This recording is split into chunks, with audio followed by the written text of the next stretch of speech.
Hello. Welcome to the Soul Sisters podcast. We have Emily here and Annie Iezzi, Emily's infamous cousin and journalist and organizer and so many more things. We have such a special guest and we're so excited, thrilled even. Thanks for being here, Annie. Thank you for having me. I'm so happy to be here. I've been hearing tell of the recording sessions for a long time, and of course I see and listen to the pod, so happy to be here. And I miss talking to y'all, so it works out for me. Annie has the best conversations. I've been looking forward to this for a while. We do chat. All together, take a big old breath for balance. One big inhale and exhale as loudly as you like. We are here. Yay! Well, what do you want to share with us right off the bat? Like, what honor we have to have you here, and just what brings you to chat with us today? Thank you for having me. I feel like we're living through crazy times, and we all know that. And I feel like one of the reasons that y'all invited me is because I am in my professional life living through one of the kind of crazy career fields. I'm a TV journalist right now, and I have been an audio journalist and a print journalist before, and I hope to return to those mediums at some point, but TV is where I have a job right now. And I'm also in contact with the craziness of the times because I do organizing in my neighborhood. I live in Brooklyn, in New York, in a neighborhood called Bushwick. It is a super gentrified neighborhood. I am one of those gentrifiers. I've lived here for like 7 years now, and I organize with a lot of folks who've lived here for a long time, who are primarily Hispanohablante, Spanish-speaking folks. One of them was just over for dinner like 15 minutes ago. And so we're all trying to build a world that's livable for everyone in it, against the many forces that are trying to make it not livable. So I'm contacting the craziness of the world, and I think that that's a lot of maybe what we're going to talk about. Wow.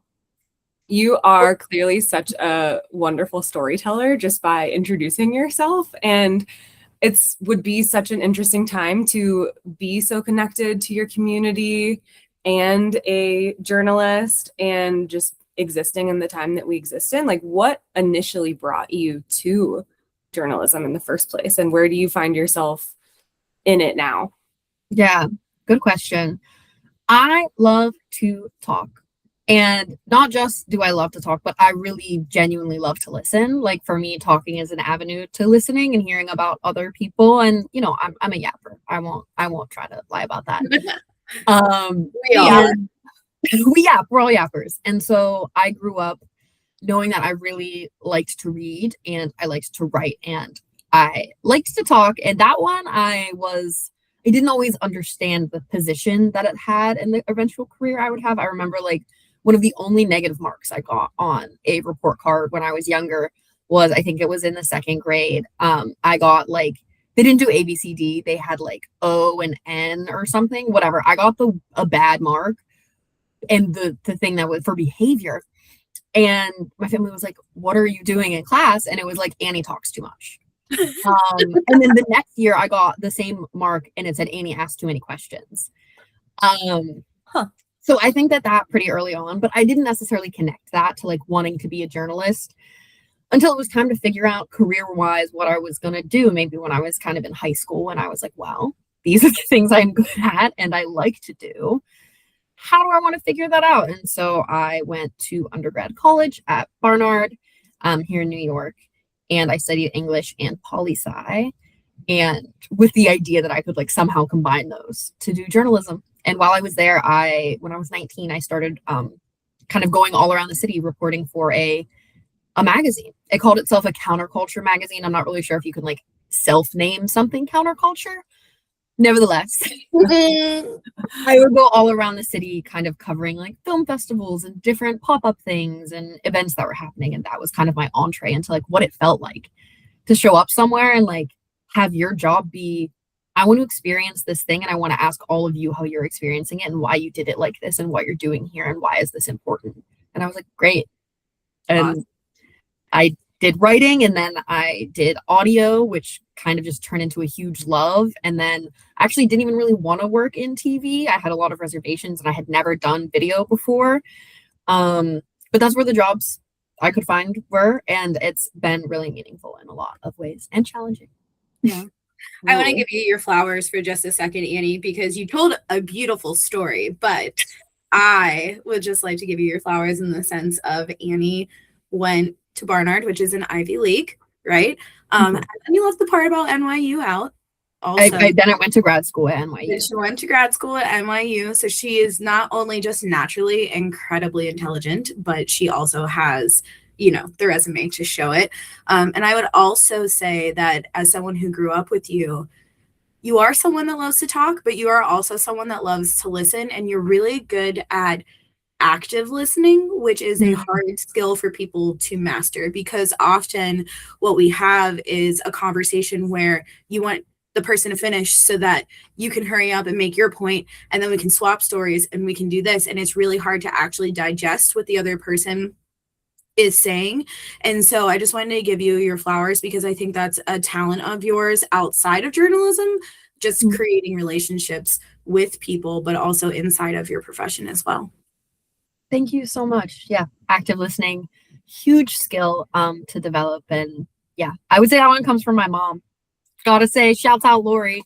Definitely talks about active listening and emotional management. Yes, we love us some Aunt Lori. She's the best. I think from your active listening, you make people feel so included and cared for and loved, and you just create such beautiful spaces where people can show up as their authentic selves and answer honestly when you're asking questions you may need to report on or, reflect on.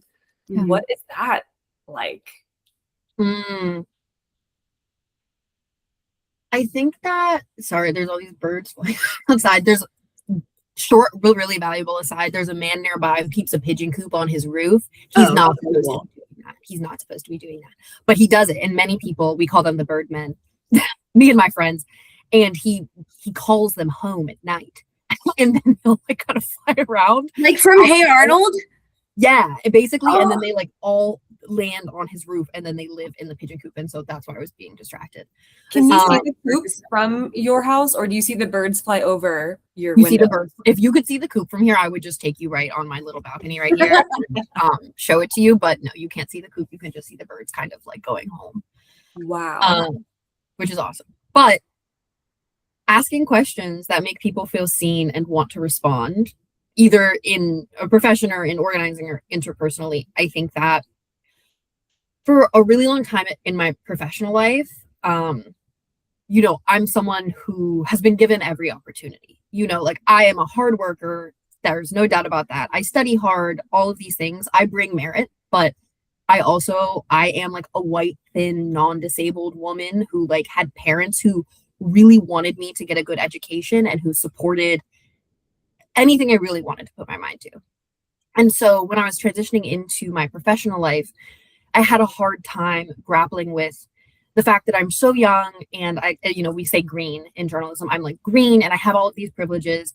And here I am coming to someone who's getting evicted because I'm reporting on the fact that New York is not living up to its promise to provide everyone a free eviction lawyer. And they call it a right. They call it the right to counsel.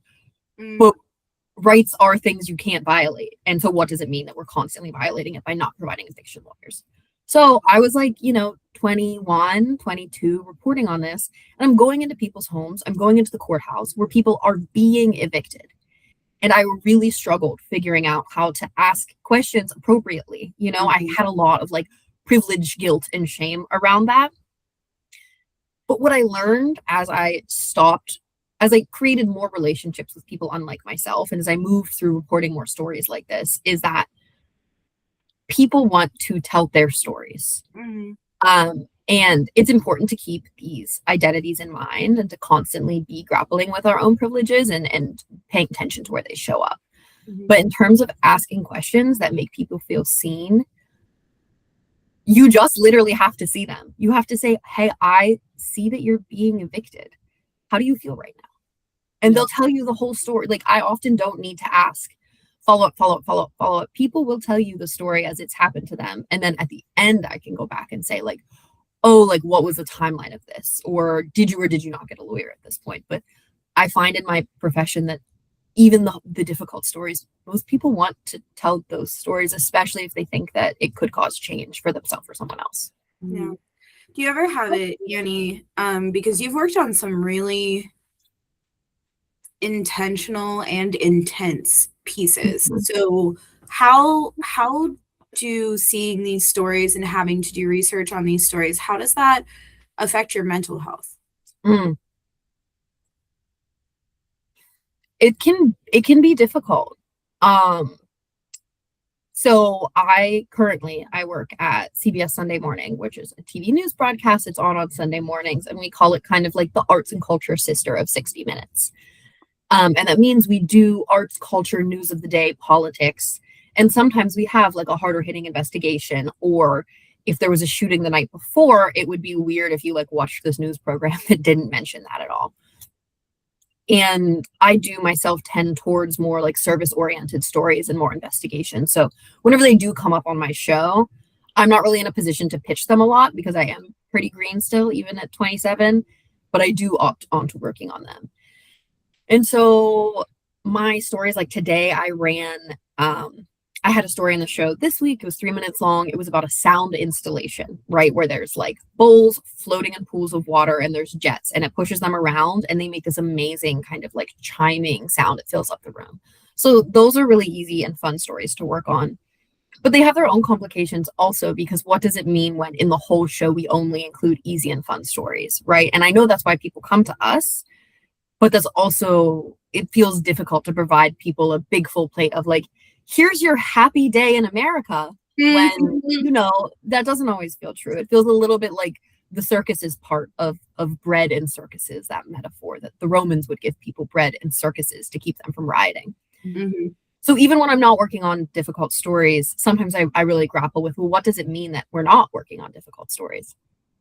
And then my conscience actually feels a little bit calmer when I am working on those hard stories, when we are working about the thousands of children that have been disappeared into detention centers in this country and are still there. The hardest story I've worked on was a few years back. I was reporting on how the IDF, the Israeli Defense Forces, had a intentional program of shooting children, of sniping children. And that was incredibly difficult to work on because it involved screening, it involved getting in touch with doctors in Gaza who were operating on children and soliciting videos and photos from them of the kinds of wounds that they were seeing. And I think that not the best, that's not the right word here. The most accurate description we got was a doctor saying, you have an armed force that claims to be the best snipers in the world. And if you are making that claim, and I see in dozens of patients every X amount of time, children who are shot so perfectly in the brain and the heart that I couldn't put my stethoscope over their heart more clearly. What does that mean? Either you're the best snipers or you're not the best snipers. Mm-hmm. But it seems like it's happening on purpose. And obviously that was incredibly brutal to work on. Everyone in my life knew I was working on it. And so pretty much every social space I was in, I had kind of like free reign to just kind of like cry. To see so many dead children just is something I didn't know I would be encountering. And I'm lucky because you asked how it impacts my mental health. Most of the people who I'm close with and who are in my broader circles are also involved in organizing work in whatever capacity that is, in care work, or people whose eyes are open to the terrors of this world. And so I knew always that I had, and I talked with you about it, Emily, at the time, like I knew always that I had soft places to land and share these things. But I have to say it really does, I think, impact my mental health more when we work on one of these stories and it gets cut, or I work on one of these stories and it gets defanged because we don't want to upset anyone. So we take out the fact that it was intentional. We didn't in that story, but there are many cases where forces above my pay grade will say, do what I would call censorship. And I don't mean that in a legal sense, but just in a, people are dissuaded or decisions are made that I don't have control over, where what I think is the most impactful information is not ultimately making it to television. And I actually really struggle a lot more with that than I do with the actual hard reporting, because we all see it every day in our little box. I know you guys are seeing the horrors too, and it in a way feels like a privilege to get to grapple with them the way that I do in my work. Mm-hmm. And bring awareness around it to people that maybe are ignorant to it. I've heard a lot of people around me say like, oh, I had no idea that was happening. And it's like, all you have to do is pay attention, right? All you have to do is pay attention. You would know that that's happening. And I think that, again, to give you your flowers, it's a line of work that a lot of people don't recognize how much of a toll it can actually take on you physically and mentally. And I just want to make sure that that's recognized on this podcast, because I know how much you love your work, and I also know how hard it is for you sometimes. Thank you. Yeah. And I know that people don't trust journalists. People don't trust me. Like, I'm aware of that when I travel for work. I love to talk to people. I'm like getting in cabs, I'm getting in Ubers, like wherever I'm going. If I didn't rent a car, I need to go places. People inevitably say, oh, this girl here with her travel bag, what are you doing in our place? Especially if it's not a big city. If I'm like in a small town, they're like, what is this person doing here? And I'll say I'm a journalist, and I love to listen to what people say. And mostly people are saying they don't trust me. And it's an opportunity to have conversations about how, hey, you know how the person who owns your company is making decisions that you don't like?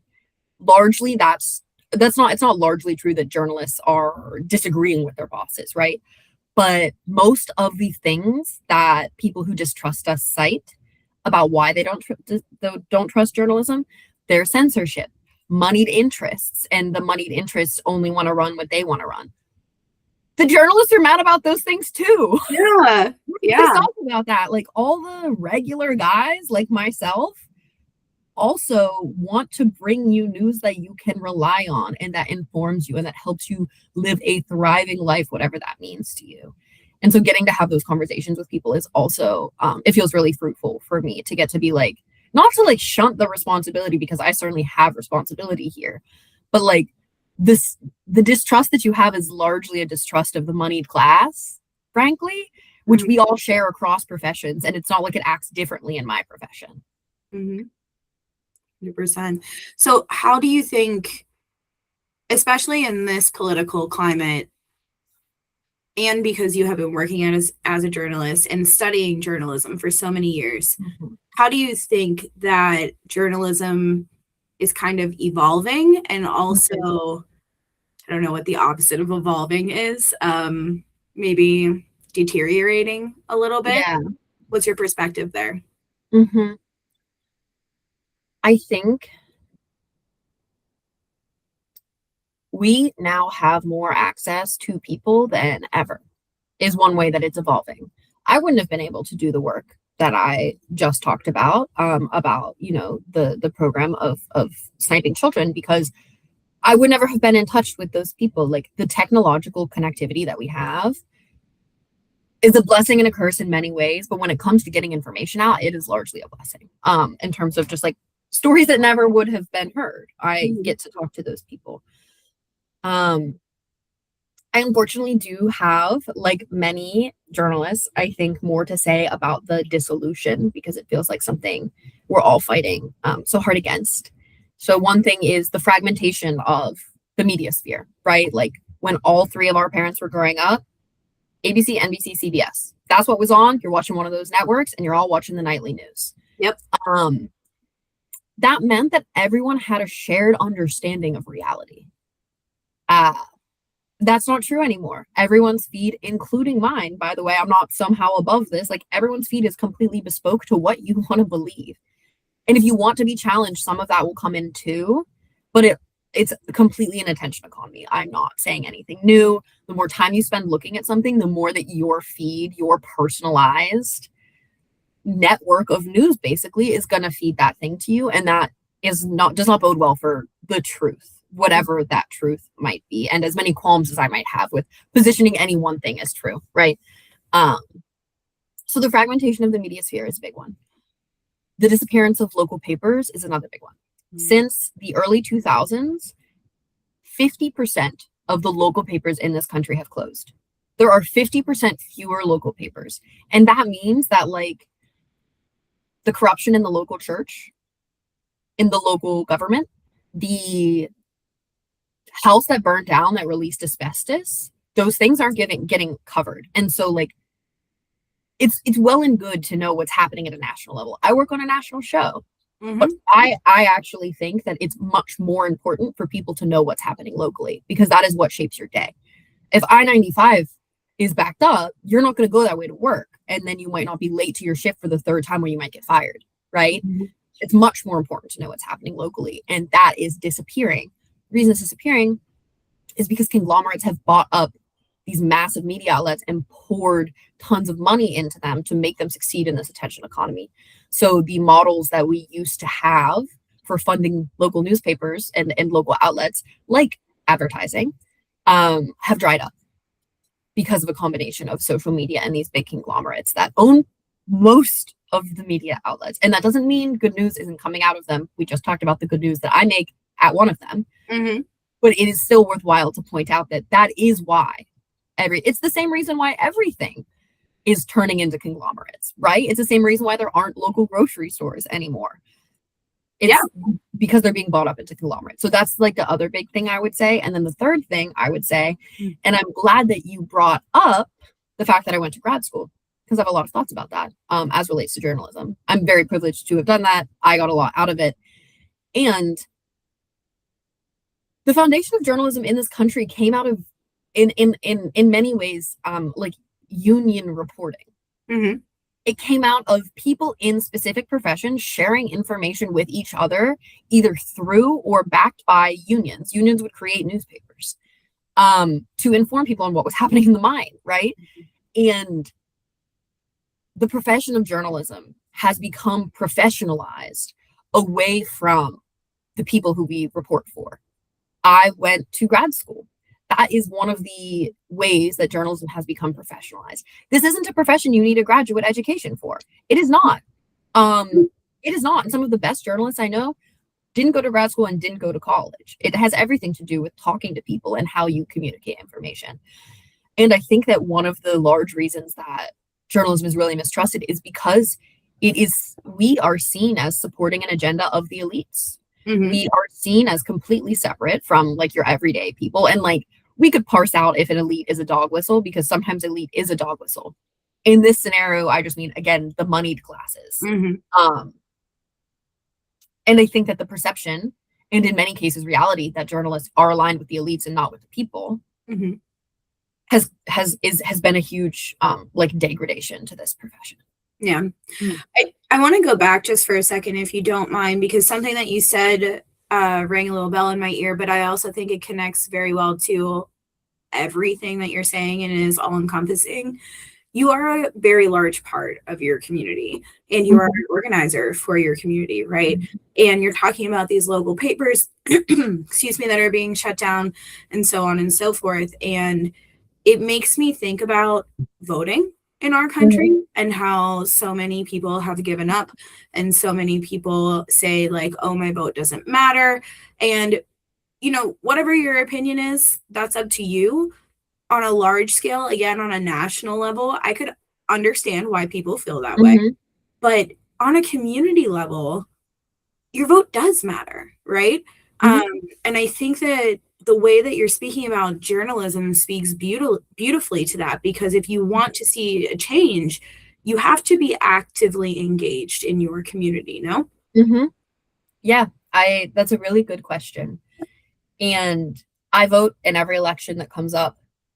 I also do not believe that electoral politics will save us. No. I fully know that the electoral system that was set up in this country was set up by people who wanted to maintain their racial privilege and their capital.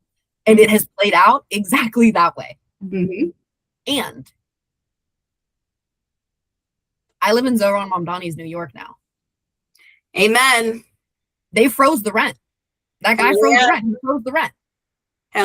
There's universal pre-K now. They're making city-owned grocery stores. So I don't think he's gonna be my savior. I don't think Zohran Mamdani is gonna save us. And I think that to become, for example, a leader like the president is to be complicit in a war machine, right? Like, whether you're the best president, and I'm being careful here because I'm a journalist and there's a fine line about what I want to say publicly about my political beliefs. But your favorite president, everyone's favorite president, was complicit in war crimes. Because the US has committed war crimes under every single United States president. And so I don't think electoral politics will save us. But I do think that if you want your day-to-day life to be better, you can go and vote for someone who has more power in the electoral system to make it better. I think you should be voting in every election that comes up if you can get there. There's mail-in ballots. We can still use those. You should use them if you can. You should inform yourself on your local representatives. I was just talking to my roommate who needed a document because we're moving and she needed to get approved. We're moving into different apartments. She needed to like get this document approved. And she called the agency that was meant to give her that document every morning. And they were always busy, and they don't give you you can stay on hold. They just hang you up. And she couldn't get this document and she needed it. What did she do? She called her local assemblywoman's office, who connected her directly with the people who would do that. And then got it done that same day. So if you want to feel like people in power in your community are making decisions you agree with, you should vote. I also think we're incredibly misguided if we don't each know that we have the power to change the things in our communities that we want to see changed. There is no other way. There really is no other way. No one is coming to save us. If you want to see less homeless people in your neighborhood, maybe you should just talk to the homeless guy who lives outside. Because maybe he's gonna tell you that well, he used to live with his daughter, but he doesn't have a phone, and so there's no way you can get in touch with her. And maybe you can just let him use your phone to call his daughter, and maybe he'll stop living in front of your house. Those are easy things that not easy, never easy. There are things that you can do every day when you move through your life. You don't have to take up organizing in a kind of intense way to improve the conditions for yourself and others where you live. Annie, you do not mince your words. And if you do for a second, you're like, actually, I want to be very clear in how I want to move forward with what I'm saying. And I'm so moved, and I'm so hopeful for the education that you provide to probably people in those cabs and in public transportation and things, because you just can speak in a way that my brain just flows along with. And I'm like, wow, I just gained so much knowledge there. But you had two things that made me come up when you both were talking about being engaged locally. And another thing too is, one question is, what do you say to people who aren't really involved in news at all? They're the ones who are we don't do news anymore, and maybe they're not involved locally. That's a separate one. And then also, I really want to hear about what you do to be engaged in your community too, so we can kind of hear about that too. I guess maybe I'll start with what I do in my community, and then I will get to what I say to people. And you already gave us some good examples and tips of ways people can do things if they feel misguided or lacking trust. So thank you for just speaking to so many of the things that are trickling around in my brain. Yeah, it's really real. I get why people don't trust journalists. I get why people don't trust the electoral system. I, to a large extent, don't either. And I am both of those things. I do both of those things. In my neighborhood, I do a lot of different stuff. Primarily, I organize with this group called Bushwick Ayuda Mutua. And in Spanish, that means Bushwick Mutual Aid. It started in 2020 as a response to the height of the COVID-19 pandemic, and I joined in 2021. And so I cannot take any credit for starting this group. There are some amazing long-term residents of my neighborhood. I call them doñas or señoras, and those are doña is kind of an endearing and respectful term for an older woman, a woman older than you. Kind of like madam, but a little chiller. Anyway, we organize to make sure that ourselves and our neighbors stay fed, stay housed, stay clothed, and living in dignity together. So BAM has looked really, BAM for short, Bush Brigade with BAM has looked like incredibly different over the 6 years that I've been participating in it. We do food distributions. And so right now that looks like one of us, we rent a U-Haul and we have funds that we've gathered from the neighborhood over the course of several years. We spent millions of dollars that have been given to us freely by our neighbors and other people. We don't take money from politicians. We do not collaborate with politicians of any kind, including ones we might agree with, right? That's just, politicians are not welcome in our spaces for a variety of reasons. So we, right now, someone will rent a U-Haul and get that reimbursed and drive on up to the Bronx. So it's like an hour drive, and pick up food from this place called Hunts Point Market. And Hunts Point Market is this super long-standing institution in New York City. It's basically where the food that is shipped here across the ocean and the food that is trucked here across the country, they end up at Hunts Point. And that is where the grocery stores go to get their produce. Mm-hmm.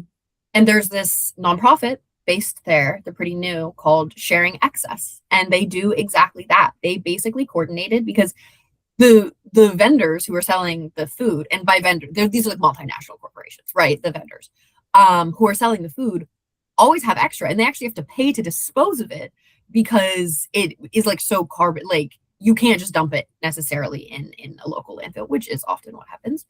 But so it's good for them and it's good for us. And so Sharing Excess, this group of people who are just like young folk, will coordinate to make sure that local mutual aid groups in the area can come and pick up that food for free. Pause, because I'm distinguishing between a nonprofit and a mutual aid group, and I'm not going to get into the specifics, but a lot of people wonder what that is.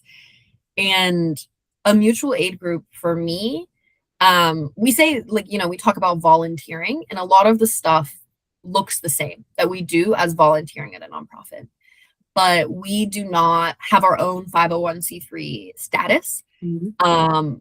And that is because to get that status, you have to make a variety, sometimes of concessions or just of structural changes. We are a horizontally organized group, which means that no one person is in leadership, no one gets paid. We all share power and decision making on a consensus, consent-based model, not consensus. And in order to be a nonprofit, you have to have like a president, a vice president, a treasurer, and a secretary. And we're not willing to do that. You also sometimes have to report who you're giving things to and how you're doing that. We serve a lot of undocumented folks. And so we aren't willing to share that information. And so just a quick aside, mutual aid just means like we call ourselves neighbors helping neighbors, and that's what we do. So when we have one of these food distros, right, like we'll get all that extra food in a U-Haul. Also, it's like such a good skill building experience. Like I don't know how to drive a U-Haul. I still don't. I mean, I'm working on it. Okay. We'll bring it back to our neighborhood and we'll just like set up a bunch of folding tables outside, and we'll put this full truck's worth of beautiful produce. And it's extra because the grocery stores couldn't sell it, not because it's gone bad, because that produce is going to show up at a grocery store, which means that it's well before its past due date. So this is like fresh stuff. It's not just like canned good, which are important, but is not like super desirable for a lot of folks. It's not processed. Yeah, or processed. We'll bring back this produce and we'll set up these tables. And the mutual aid point is, I have right now a fruit bowl that is overflowing with nectarines and mandarins, because we had a ton of nectarines and mandarins. And like, I'm no Saint Angel nonprofit leader. Like, we're doing mutual aid. Like, I put all this work into getting all this fruit here. I'm gonna do some of the fruit, girl. Yeah. And other neighbors take the fruit, and we have built. And that's just one example, right? We do this with furniture, where people fill out a Google form basically all month, and everyone's moving in New York all the time, if you couldn't tell. So people always have furniture to get rid of. They'll fill out Google forms if they live within like a 20-minute driving radius, and we'll receive the Google forms. And then I'll make all these calls to all these people who have submitted Google forms saying they need furniture. And over the course of a couple years, and I'll call them up and be like, hey, we actually now have like a bunk bed. You said you needed a bunk bed. You have a lot of kids. Like, if you still need that, like I can send you a picture of that and the other stuff we can have. You can let me know if you want it. We'll drop it off in the U-Haul. You got to be home on Saturday though. Mm-hmm. And then we'll create this like crazy map that's like, okay, we're going to drive here and get this. And then we'll put it in the truck, because we don't have a storage space. So it's really like, we got to put it all in the truck and then unload it and then put more stuff in the truck. It's like a Jenga game. So it all fits. Mm-hmm. And we do it across different things, is my point. Sometimes we partner with New York Presbyterian hospitals and we do free medical appointments, free prescriptions, free connecting you with SNAP. But more important than these actual services that we're providing and sharing with folks is the capacity that we're building to know that we can take care of each other. Like, you really can. And to me, that's so much more important, because we're not fixing food. The thing, I just told you this beautiful story. People in this neighborhood are still hungry. Many more people than we can feed. There's a reason people in this neighborhood are hungry. It's not because there's not enough food. We globally have so much more food than we know what to do with. The food is not being allocated to this neighborhood in an affordable way. That's why there's not enough food. And so to me, the best thing that we do is not meet that food need, because people are going to keep having that food need. And one day, BAM's not going to exist. You know, like, people are going to move away. But knowing that we can care for each other, building structures that show we can make things happen for ourselves. We can keep people safe. We can keep people from getting kidnapped off the street. Like, that is, to me, the true work of what we're all doing. And we tell people at onboardings that we're not a political organization, because we don't do electoral politics. We don't collaborate with politicians, and we don't have like a political line. But it is incredibly political to show each other that we can meet each other's needs when the government fails to or refuses to on purpose. So yeah, that's what we do. And I think that when people tell me that they're not follow the news because it's too stressful, they're not engaged because they're busy, they have lives, they have families, they have pets to take care of, and maybe they just want to rest because they work hard, you know, like, it's not like, you know, like, everyone has a job under capitalism, and like, everyone deserves rest. Those are never the people who aren't eating, is kind of the thing. It's a privilege. It's a privilege for the fact that ICE murdered a man in Texas this week. It's a privilege that that's the news to you. It's a privilege that that's politics to you, because I just had someone sitting in my kitchen who was not talking about that like it was the news. Who was talking about that like it was the guy who just got kidnapped in my neighborhood. Because a guy just got kidnapped in my neighborhood 2 days ago. And we don't know what happened to him.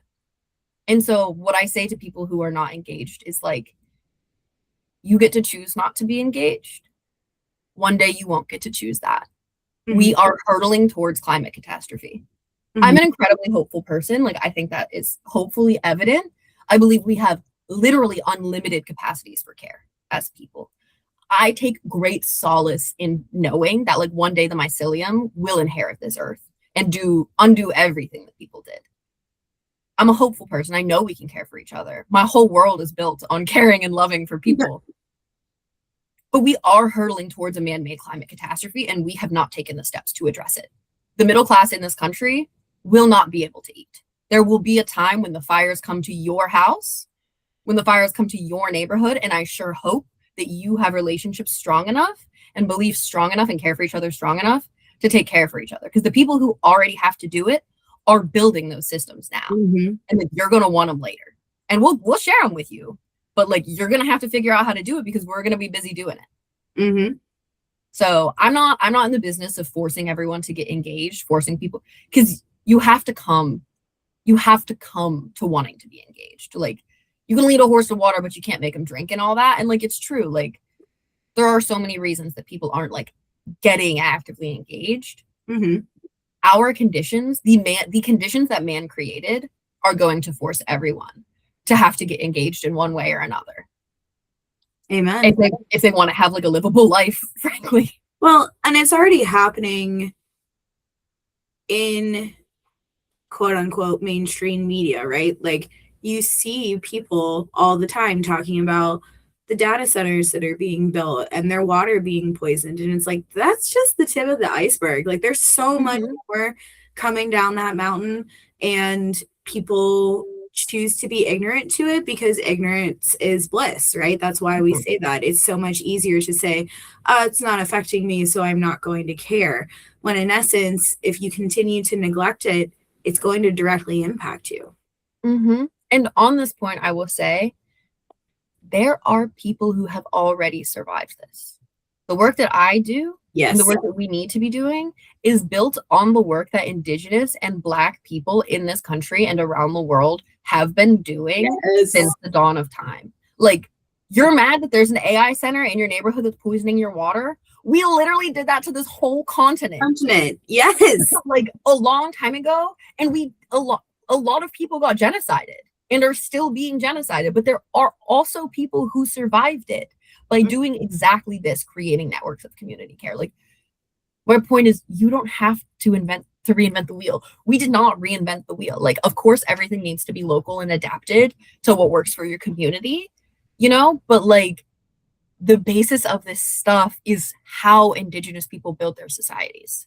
And like, you're just taking notes from that and adapting it to our particular neighborhood circumstance. How do you, so as a journalist, you've already touched on the fact that truth telling is not something that people think is going to happen, right? It's not your claim to fame, but you also are so embedded in your community where truth telling has to be, you do. It's what everything is based off of, because you're not making a profit, like you said, and you have to be able to trust the people around you in order to actually truly have a community. How is that affecting the way that you share information? I don't want to call organizing your personal life, because it is your personal life, but it's also a passion of yours. So I'll say your passionate life as opposed to your professional life, because we live in a time of misinformation.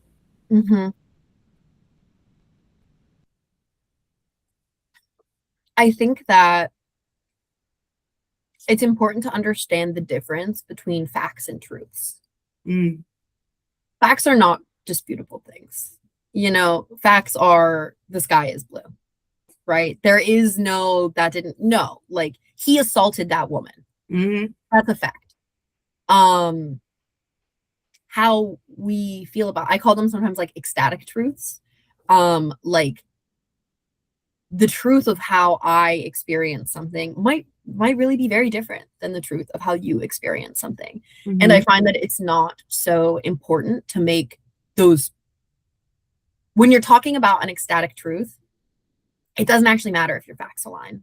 We do a lot of like conflict resolution work together, and BAM, and it's ongoing, and I'm part of it, and it's messy, and the conflicts always don't get resolved. Sometimes it's like, okay, we're agreeing to not share space.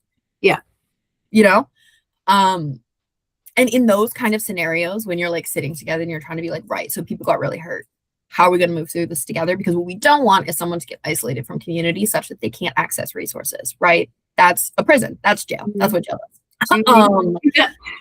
Right. And we're kind of trying not to replicate that.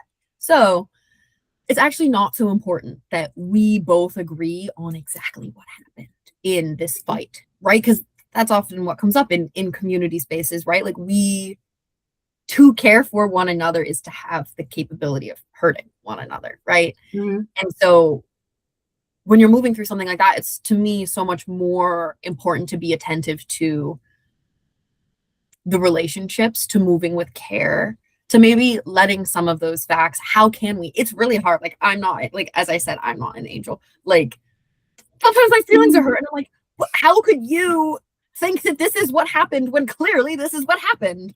And I find that when I'm getting escalated, when you aren't maybe being such an active listener, when I'm maybe not being such an active listener, and I can tell that because someone's talking and my heart's going, and I'm thinking, okay, well, they said this, and I'm going to say this, and then when I get that feeling, if I can, and I don't always catch it, but it's important for me to like look around, to take note of my like psychosomatic responses right now, and be like, is there a structure that doesn't feel right here? Are we talking about this in a way that doesn't feel right? Like, are our goals to create a space that we can share together? Are our goals punishment? Because really, sometimes what people want is punishment, and that's not evil. If you get really hurt, like, the thing you might want is punishment. But if the thing I'm seeking is how can we share space, those are not the same goal. And we might actually, instead of needing to hash out like, but these are the facts and it happened like this, we might actually need to figure out how to have a conversation around like, we have different goals in this conversation, and that's okay. Mm-hmm. And that's okay. But we're not gonna find any meaningful connection if we like can't recognize that, because we're gonna be stuck on like, well, she said this and then you said that. No, she said that and then she pushed her. Like, no. Wouldn't it be so crazy if that's how our government functioned? Right. Right.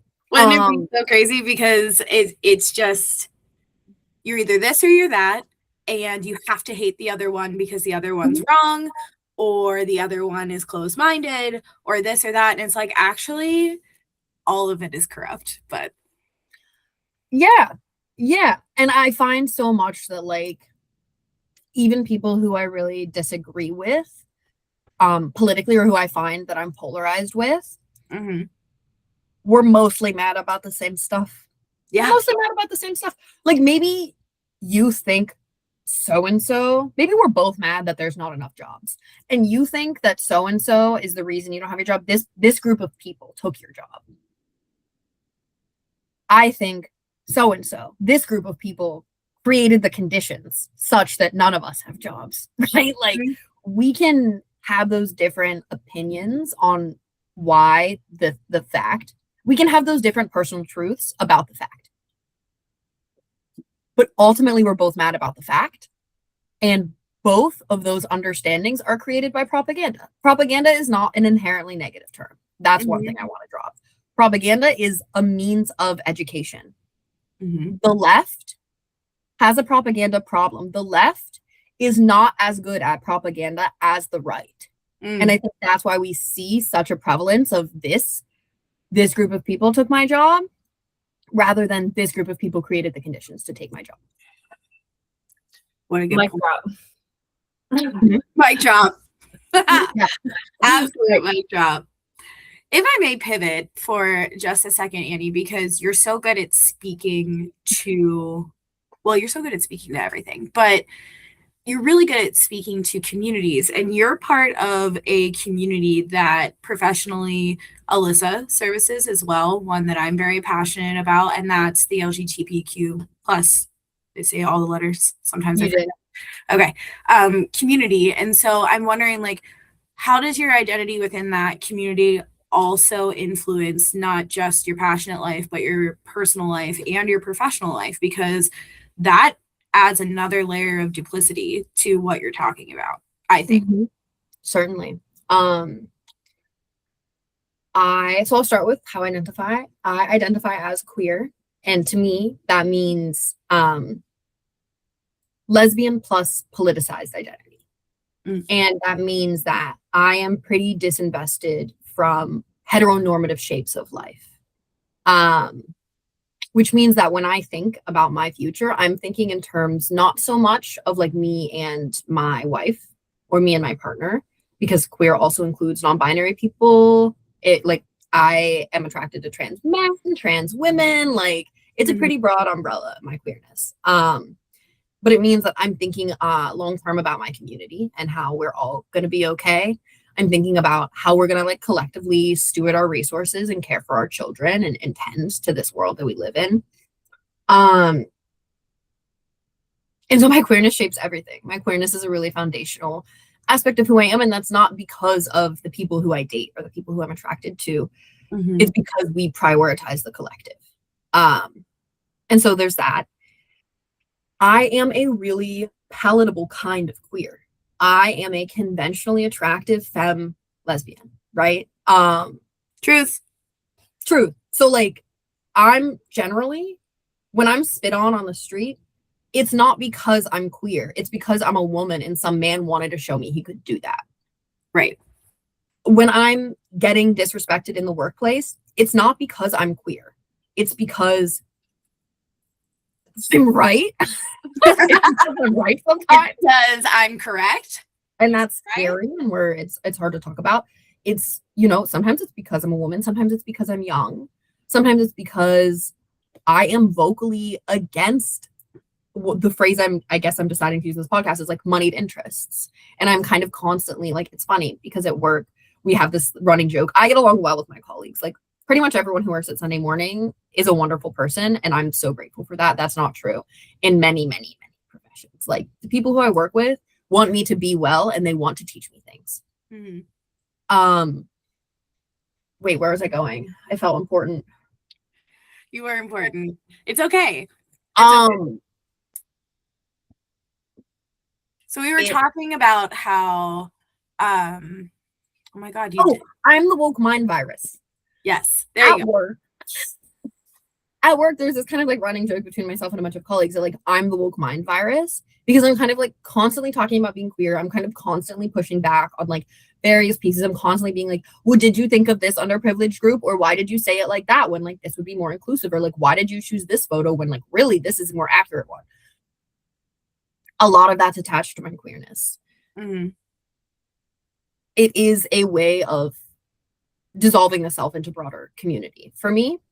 And I actually like it better that way. As opposed to like an individualistic mindset. And so yeah, I find that because I'm such a palatable and femme, right? I'm also not gender deviant. Like this is what I look like. This is my like one of my less femme looks. I always have acrylics. I don't have any makeup on.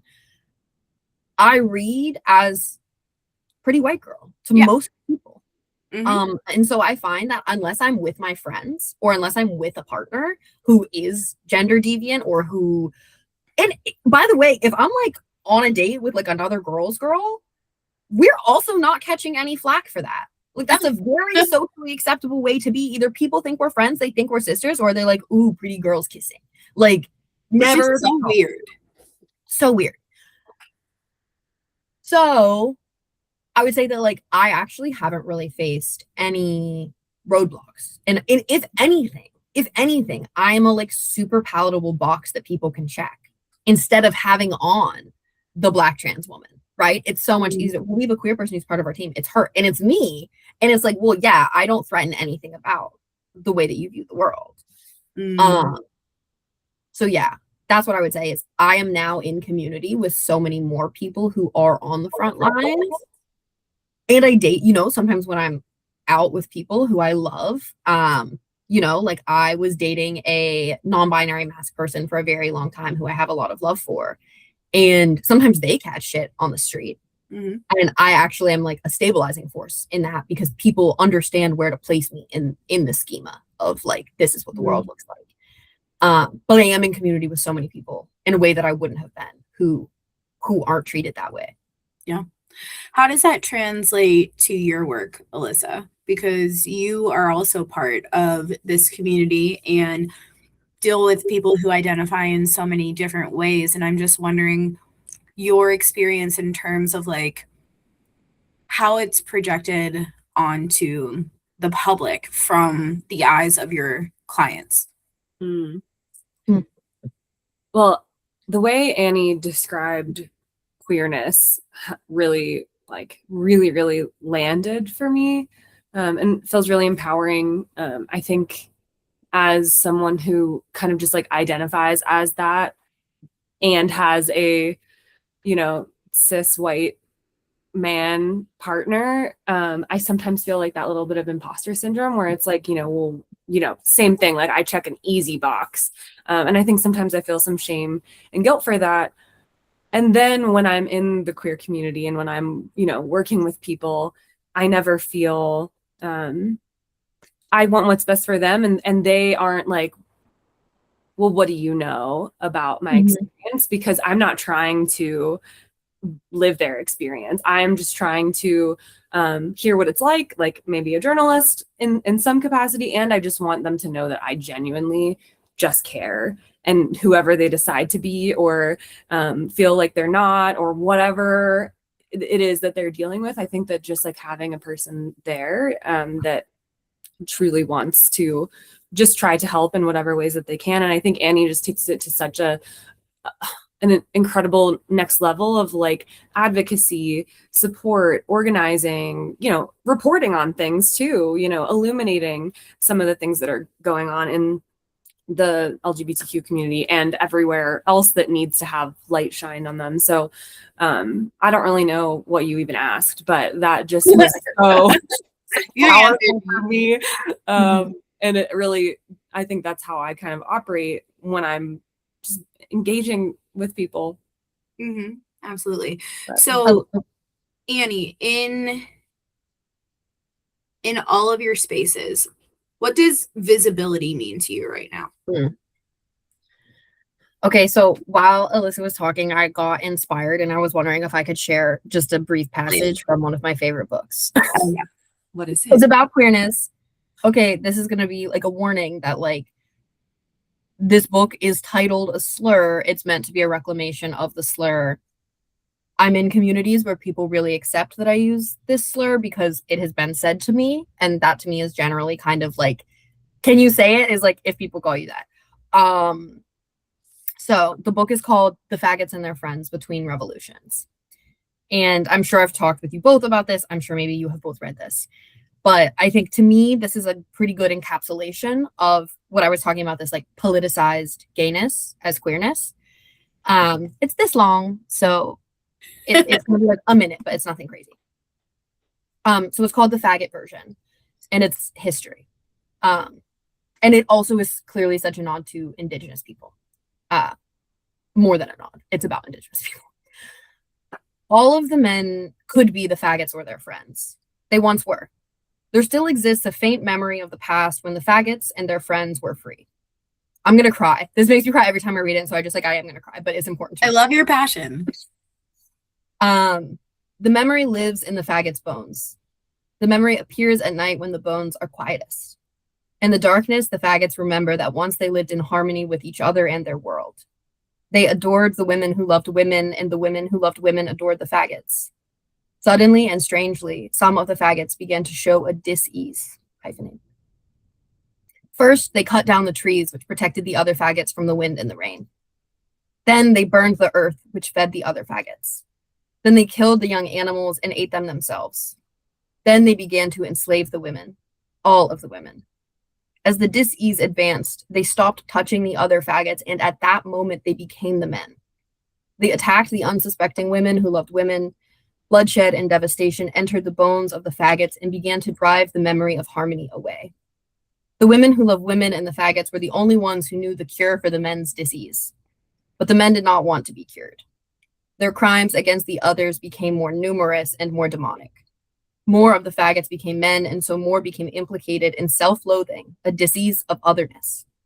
The men drove the healers away, and the healers went into invisibility to wait for the men to turn on each other. At night, in their invisibility, the faggots remember freedom. They exchange the magical cock fluid and stroke each other's tired bones in memoriam and defiance. Yeah, I guess I'm not going to analyze that. I just wanted to share it. You don't have to analyze it. I think whatever each individual takes from it is powerful enough. Yeah, it's a really beautiful book. I think visibility is not enough. Mm-hmm. I think visibility is not enough. We see everything. We all see it in our little boxes, whether we choose to engage with it or make meaning of it or act like we see it or not. We see it. We see it on the news. We see it on people's faces. We see it in the conversations we have. We see people who are othered and the way that they are treated. Mm-hmm. Everything is visible these days. What are you going to do? What are you going to do? Is kind of where I land on that. Like, it's great. It's great that there are women in positions of power, and I'm gonna leave that at that as relates to my life. Snaps. What are you doing with the power? Like, what are you doing with it? Because actually, I'd rather not see you in power if you're gonna use it to hurt other people. Correct. Yeah, I think that we see a lot of everything these days, and so I'm kind of excited that we, as a world, as people, as communities, are like moving towards like, okay, we kind of see everything. Mm-hmm. We've all seen a genocide happening in our phones for 3 years now. It's visible. And then we turn it off. What are we doing about it? Mm-hmm. Yeah. Mm-hmm. I want to comment on what you just said about women in power, though, because I think that over time, over social media, just like anything else, over just regular media, the word feminism has become this identification word that means you are nuts, or Mhm. anti-men or whatever it may be. And I know you're a feminist. I know that everyone on this call really Mhm. believes in feminist movements. And you still will say some women in power probably shouldn't be there. Yeah. Right? It has nothing to do with the fact that she's a woman. No. I think that it's actually a disservice to people from marginalized communities to act like they can't cause harm. Mm-hmm. Right? Because that means that you're not taking them seriously. I actually said this to someone who I'm organizing with recently, and they're a fellow young person like me. They're like pretty educated. They like had the money to move to Bushwick from somewhere else, and they're Latino. So they have like a different relationship with our elders than I do because I'm not Latino. My elders are different than these elders, but these are still my elders too. And I was saying, you know, I'm frustrated with my elder Doña so and so because she did XYZ. And this person was like, I could never imagine being like annoyed at these old ladies. Like, what do you mean? And I kind of snapped at them and I was like, then you need to take them more seriously. Correct. They have the capacity for harm just as much as I do and are enacting it right now. So, like, I don't know why you're not mad about that. Just because they're an elder doesn't mean that you excuse their assholish behavior. Right. And that is true for people. Like, it actually, if a Black woman who I'm collaborating with or who I'm working with brings an idea that I have critique of, is actually quite patronizing to just accept it because of who it came from. She deserves as well to know what my critiques are because we all deserve to have a better idea, right? Mm-hmm. And so I think that, like, as is evidenced by what I just read, and that's a caveat that, like, men here in that passage was a placeholder category for like people who are opting to isolate themselves in favor of monopolizing power and gaining wealth, right? Mm-hmm. Clearly, people are opting into that category. I have no beef with men. Lots of men are in my life, men of all kinds. I'm friends with them. I love them. I work with them. I respect them. All of these things. I think women, queer people, people of color, especially people at the intersections of those identities, especially Indigenous and Black women, have been kept out of seats of power so long. It is so meaningful to see, for people to see themselves represented, that we can kind of get lost in that. Mm-hmm. I personally, you know, I'm actually not going to make an assessment about what another community thinks, but that's how I feel about Hillary Clinton, right? Yeah. She participated in war crimes. Correct. And we had a lot of people out here who say they're for liberation, they're for women's rights, they're for the rights of whoever. What about the women who died in the white phosphorus attacks? You know? So yeah, I think that like it can be so intoxicating because you want to see your interests represented. Mm-hmm. You want to see. We think that because people share identities with us that they're going to champion the things that we believe in, the things that will make our lives better. Mm-hmm. And we know that that's not always true. But people have spent so long in oppression, in disinheritance, in being pushed from power that it just feels really important to see yourself reflected there. And for so long, to get anyone from a marginalized identity into a seat of power was a huge win. Mm-hmm. And was actually improving your conditions because there were so few people who looked like you or who felt like you in seats of power that pretty much any decision they made would kind of swing things in your favor. Mm-hmm. The women of first and second wave feminism are many people who I disagree with. And they are also the whole reason why we are having this conversation at all. Absolutely. I do not spit in the faces of any of the people who came before me. Gay marriage was legalized in 2015. Period. I couldn't get married at St. Bruno's, Mm-hmm. the Catholic church where I was raised. I think that because things are so connective these days with our phones and social media, etc., it feels like this moment is how it's always been. Mm-hmm. And even at work, I'll have conversations. There's this older guy who I work with who is a gay man, and he lived through AIDS. All his friends died. All his friends died in the AIDS crisis. And he feels really uncomfortable when I say queer. Mm. Because that is a slur that has been hurled against him many, many times. And he like can't understand why I would want to publicly identify as queer. And I think it's really important that we honor those discomforts. Like, I don't think he's problematic or backwards minded because like he is gay and like is uncomfortable with queer. Like, we need to honor the contributions that all of these people have made. And one way of honoring them is by pushing them forward, by saying, no, it's actually not enough that white women are in seats of power. Mm-hmm. It's actually not enough that there are palatable lesbians who can do XYZ. We need more. We all deserve more, and to honor the contributions of all of the people who died, who were imprisoned, who were beaten, who were disinherited from everything that they deserve this whole time. To honor those contributions, we need to continue the spirit of their work. To your point, multiple truths, right? Yes.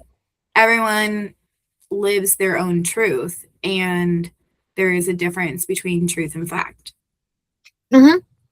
Yes. We need 10 more Annie podcasts. Yeah, we do need 10 more Annie podcasts. Like, oh my, more. All the time. I want to bring us back up a little bit, Liz, if you don't mind. I want to know, Annie, because you are so passionate from every facet of your life, what excites you most about what's ahead? Because there's a lot of doom and gloom going on in this book, but we still have things to look forward to. Yeah.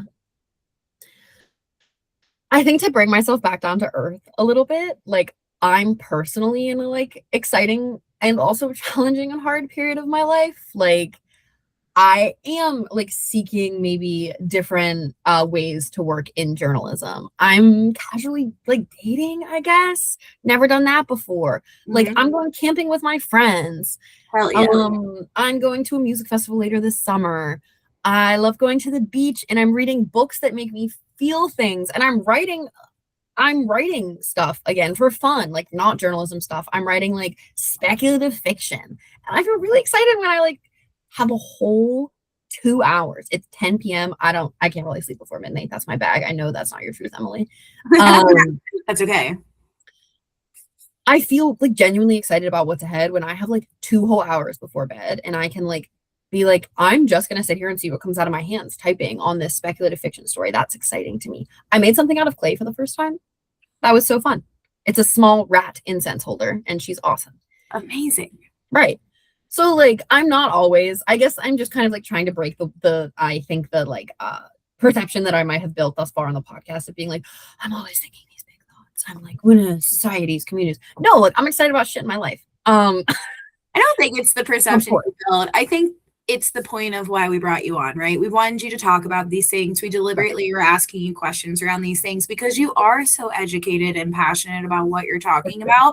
But I also want people to see the side of you that is light and fun and makes us laugh and makes us happy. Yeah. Well, thank you for accepting all of my personhood.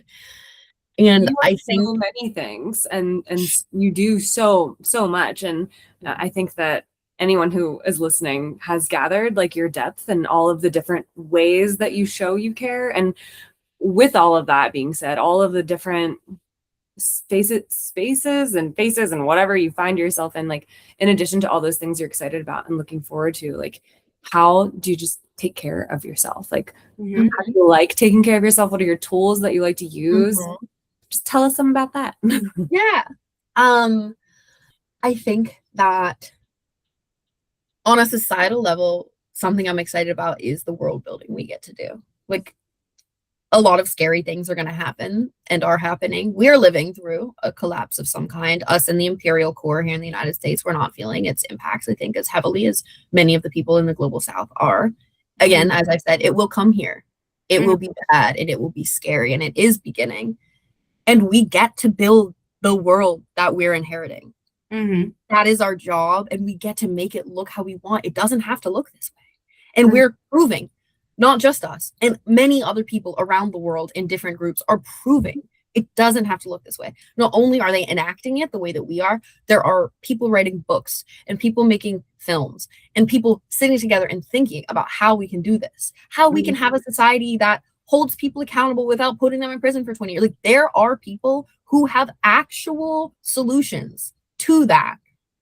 talking about them right now. So I think that something I'm excited about broadly is like, we are at a moment where we actually do get to shape what comes next. Mm-hmm. And that's also, to take us back, what I say to the people who are like, I just don't engage. I'm like, okay, then you're not going to have a say in the thing that we're making. Truth. You're going to get to have a say in the thing we're making. You don't get to complain if you don't contribute. Yeah. Just something I say to my brother all the time. Not necessarily about this topic, but in general, I'm like, if you don't contribute, you don't get to complain.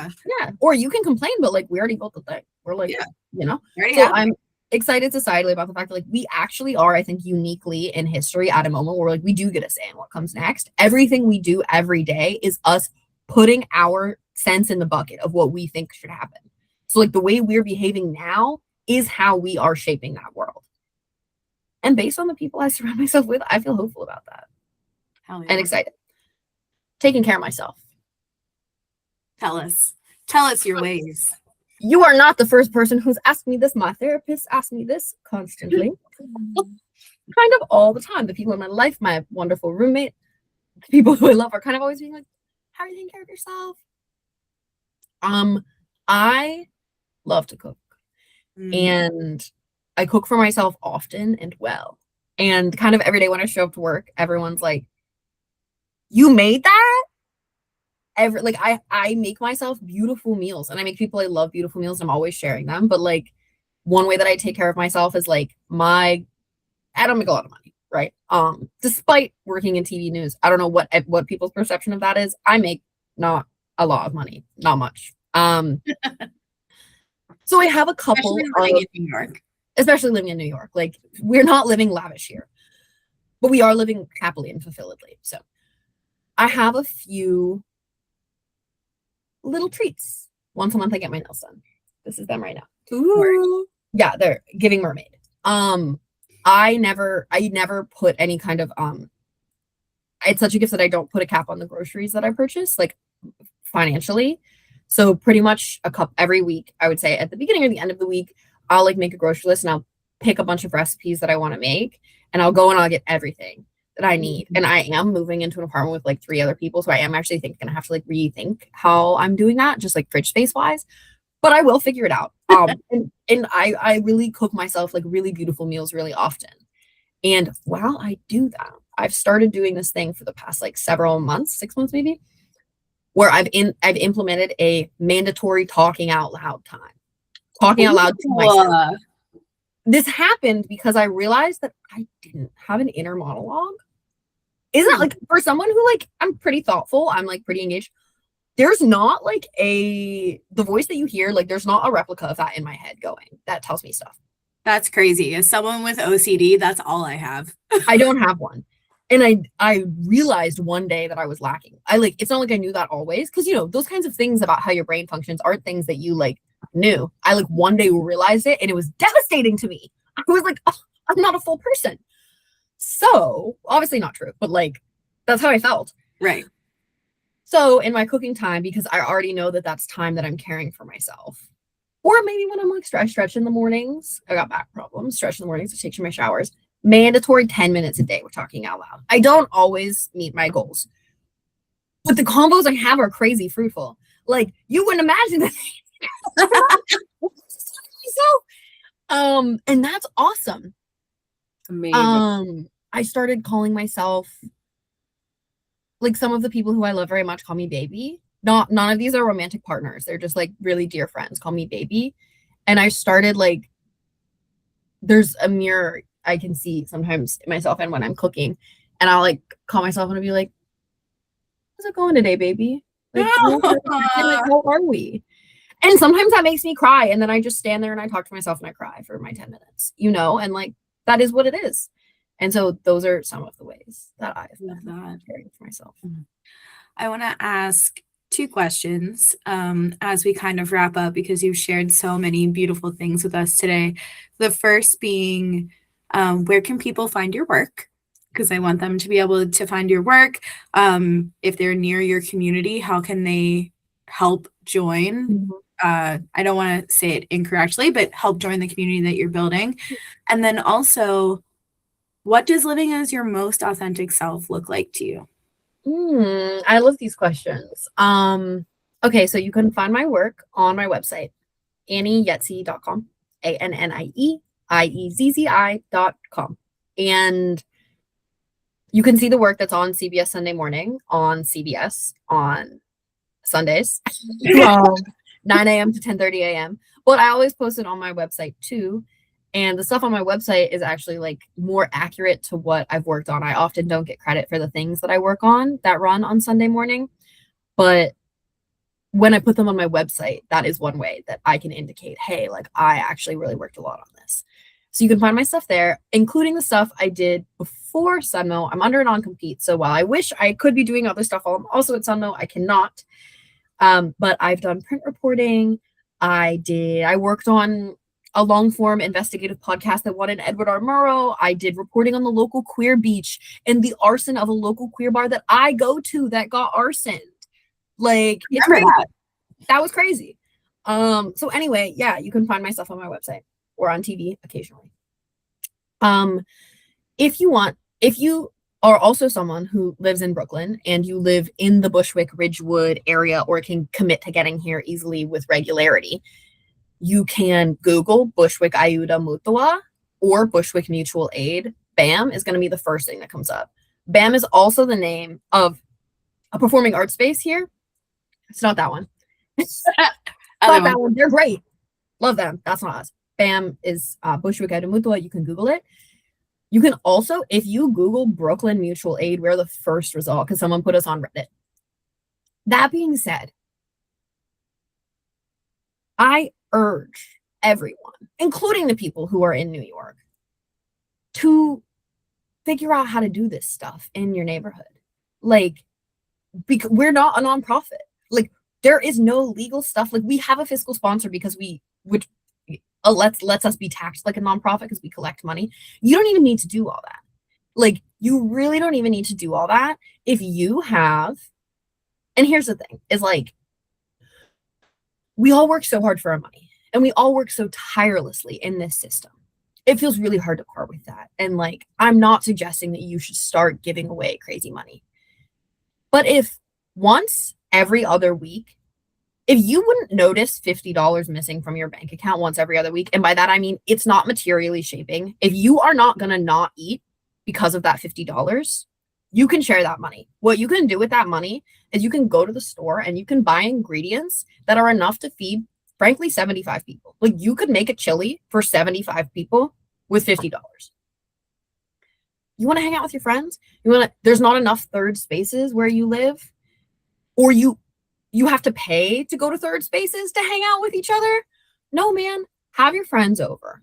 You could each put in $10. You got 4 friends. You could each put in $10. You could buy the ingredients for your chili. You could make this chili, and then you could take it somewhere that needs it. Like, here in New York, it's really easy to just like set up a table on the street and give away your stuff. Not everywhere is like that. It takes like a couple calls to figure out who needs your thing. It doesn't even have to be strangers. Is there someone whose house burned down who you know recently? Someone who's having a hard time? Someone who needs to be driven to a doctor's appointment? Someone who's just lonely? All of these things are mutual aid, and I like so strongly recommend that you get involved with them wherever you are, because like that is so much more impactful than like showing up once to a place where you like can't really regularly get to like hand out food once at a soup kitchen, when you could like put your neighbors in a group chat. I put everyone in my building in a group chat. You wouldn't believe the mutual aid we're doing. It starts at, I need a cup of sugar, right? And it goes to like, someone fell down in front of our apartment and is injured. Can someone please come down and help me? I'm trying to lift her up. Mm-hmm. To, can you water my plants? To like, someone's been stealing the packages. So now everyone in the building texts in the chat, hey, I live on the 3rd floor. When I came up, I picked up packages for 2A. I put it in front of your apartment. Mm-hmm. So all this to say, you can get involved in my group, and that's awesome, and we welcome you. But also, like, either get involved in one that's local to you, or just like start doing stuff. We do this because like someone just started doing stuff, and you don't have to be part of a nonprofit to do stuff, and you don't have to have a million people to do stuff. Like, you can just start doing stuff with people you care about. And if you're lonely, that's actually like the best way to stop being lonely, even if you don't hang out with them all the time. So that's my spiel. Thank you for giving me the space to say it. Love it. Love it. And Living as my most authentic self. I think I'm figuring it out still. Mm-hmm. I think I'm 27. I'm kind of like settled into this meat sock, like I'm in here. I'm like, my brain is mostly, she developed, it's like mostly there. Yeah, this is one where like words are kind of failing me. I think that just like living in the ways that feel aligned somatically and relationally for me. So like what I do check-ins throughout the day with myself in my phone, my notes app. It's like super low effort because I like journaling is hard for me. I like write stuff, but I can't journal very well. And when I remember to think about my body, I'll just write like, this is how my body feels right now. And that is helping me to live more authentically with myself. Because I do this thing where I'll like disappear entirely into my brain and you like couldn't find a trace of me in my body for like weeks. And then I'll be like, oh my God, my back hurts so bad. When did that happen? And it's like, well, girl, because you didn't realize you had a back. Right. We have been forgetting about our vertebrae. Indeed. So yeah, living authentically, I think, is like inhabiting this here body and like caring for it. Yeah. I love that. As the beautiful Sophia Bush would say, it's a work in progress. It's a work in progress. It really is. It never ends. Never. Well, Annie, I know that Alyssa shares the same sentiments, and I'll let her share hers as well, but it has been everything I thought it would be and more to have you on the podcast. I can't wait for you to come back. I love having any conversation with you, but especially these conversations that you're so passionate about. It fills my head and probably the heads of others with such inspiration. And I'm so proud of you, and I love you so much, and thank you so much for being here. Thank you for having me. This has been really like meaningful and joy filled for me. And I actually didn't know how much I needed to be having these conversations with people who I love and respect. And I want to have the reverse one where I'm asking you these questions. I know that was like a lot of talking I just did. Bold. You can ask us any questions you want. We'll do it reverse one day. You got me all pumped up. Like, I just feel really connected and hopeful, and just these conversations are really important, and authenticity just kind of shines out of you, and so it's like, yeah, of course we're all still filling it out, and you've done so much work to live it every day, and so I'm receiving so much gratitude and inspiration for your time and your smile. And I have been hearing about this magical castle thing. So please share us with one of your skills, tools, whatever it might be. And then thanks for being here, everyone. We're done. Well, thank you so much for having me. It's really an honor to talk with you all about all of these things. Whoever is listening and looking, thank you for being here, like on this podcast and in this world. We're talking about like a meditative skill. And I guess I haven't really described it as such before, but I was talking with Emily about this kind of just like one day. And she was like, girl, what? So holy shit. There is inside of my head, sometimes it's crystal, sometimes it's glass, but it is a castle and it lives in the sky. It's very woo-woo.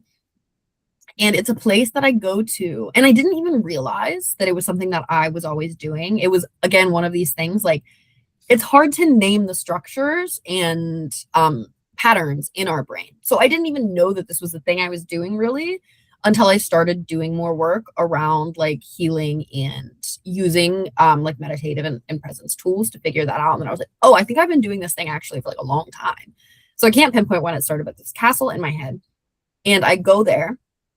Usually when I'm trying to go to sleep, as you may have surmised from the way I present, I'm an anxious person. And I think about a lot of stuff all the time. And so when I'm going to bed, it can be really hard to like, not even turn it off, but just like figure out ways to exist in there being my brain. And so I go to this castle and I am always building rooms. And so it's a way that like keeps me occupied. It kind of like is a mindfulness practice because I find myself drifting and I'm thinking about what I have to do tomorrow and the disagreement I had with so-and-so and the thing that's going on at work. And I have to constantly be like, no, Annie, you're building your terrarium. Like right now you're building the terrarium.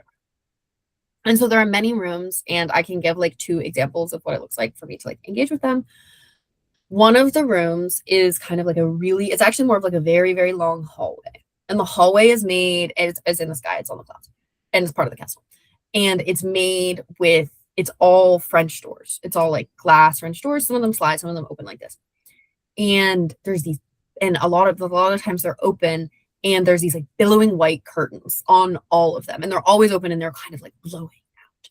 And the middle of the hallway, it's grass, but not in like a mowed lawn way, kind of just like the regular grass that's like in fields.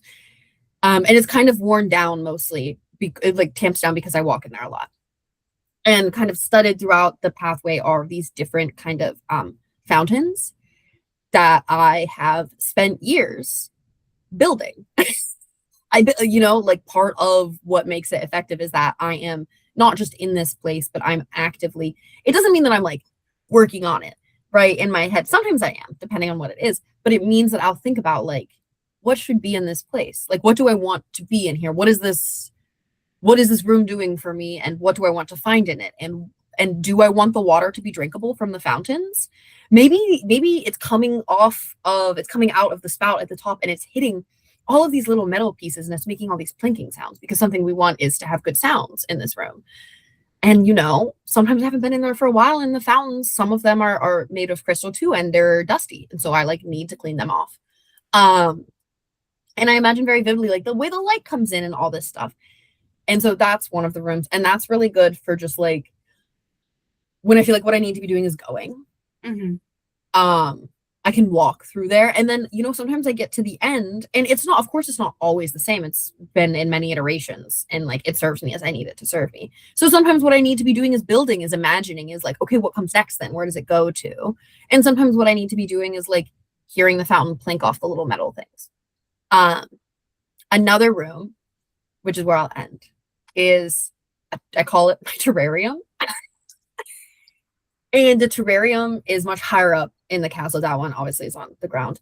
And it's up it's a spiral staircase, and the steps are stained glass. And one of my dear friends is a stained glass artist. So a lot of the steps are like things that they have made or things that I would imagine them to make. They're like stained glass of different kinds. Some of the St. Bruno's stained glass windows are like part of the steps. And when you enter, it like really is this kind of like lush forested situation, and I call it the terrarium because I think of a terrarium I had when I was a kid that I would put salamanders in. It just like is glass walled, and then there's like this lush, you could make a lush forest in there. So like that's what this is. And inside of the terrarium live all of these tiny versions of me, and by tiny I mean both younger and also small. It's great, and they live in there in harmony. And no, I don't know what happens when I'm not there. No, they don't miss me. It's not like that. Like, I don't go to them for advice. I don't go to them to rehash things that have happened in my past that would kind of like defeat the purpose of the terrarium. For me, the terrarium is like, I go there, and there are all of these little me's, and I like tend to them. I clean their water. I make sure the stream is running good. I don't know how they feed themselves when I'm not there. Okay. Like, I don't know. It's not my business. You don't need to know. We don't need to know. They don't do anything for me. They just exist. And that actually is like really important for me and how I relate to myself. Like all of these past versions of myself don't need to be constantly doing something for me to be worth existing. Like they really just exist. And they play in the terrarium, and they explore the boundaries of the terrarium. And sometimes I change the plants. There's like gardening that happens there, and I braid their hair, and we play in the streams, and we hang out. And that's my castle. And you can have a castle that's like however you want it. It doesn't even have to be a castle. It could be anything that you're like actively building and tending to, that you can call yourself back to and say like, no, but I was working on this. I was working on this. Like, what do I want to be working on? Yeah. And it's been very fruitful for me. Thank you for sharing that, Annie. I will say I started practicing this myself after you told me about it. And mine is like a stone cottage that's been in the forest, but it's not a cottage because it's huge now. But if you're Alyssa, if you're anyone listening, this is a great practice to just bring yourself back into yourself and, be present in what you're doing instead of scrolling or ruminating or anything like that. It's just a beautiful practice, and we highly, highly suggest it. And we thank you so much, Annie, for sharing it with us. Thank you for inviting me to share my castle. I hope everyone has their own fruitful versions of that. And thank you so much for having me. This has been a wonderful conversation. Absolutely. Come back, and we will see you all so soon. Have a wonderful, wonderful day. Bye.